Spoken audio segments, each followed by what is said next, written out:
Have you ever wished you could turn back the clock and see the world with crystal clear eyes again? Imagine if something as simple as mixing olive oil and cloves could help you avoid glasses and even treat 6 common health issues at home. You heard that right. Stay with me because I'm about to share a time-honored remedy that our grandmothers swore by, and science is starting to notice. Now I know what you're thinking. Can a kitchen staple like olive oil, paired with humble cloves, really make a difference? The answer might surprise you. Olive oil is packed with antioxidants and healthy fats that nourish your eyes and fight inflammation.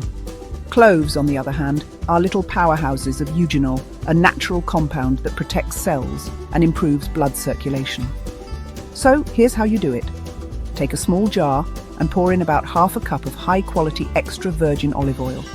Add a tablespoon of whole cloves. Seal the jar, give it a good shake, and let it sit for a week in a cool, dark place. Every day, give it another gentle shake. After a week, strain the oil.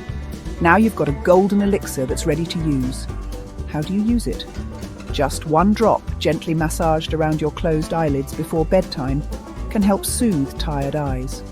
Always avoid direct contact with your eyes. This is just for the skin around them. Not only can this simple blend refresh your vision, but it may also help with dry eyes, puffy eyelids, and even help you sleep better.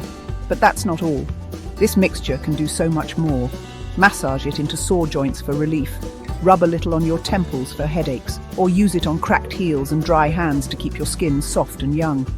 Some even find that the scent of cloves uplifts their mood and eases tension. Of course, every remedy works differently for everyone. If you have allergies or sensitive skin, always do a patch test first. And remember, this isn't a substitute for your doctor's advice. It's a gentle, natural way to give your body and soul some extra care. If you found this helpful, or if you have your own family remedies, please share them in the comments. I love hearing your stories and tips. Don't forget to subscribe for more simple, heartfelt wellness tips just like this. Stay healthy, stay curious, and remember sometimes, the best remedies are the ones passed down through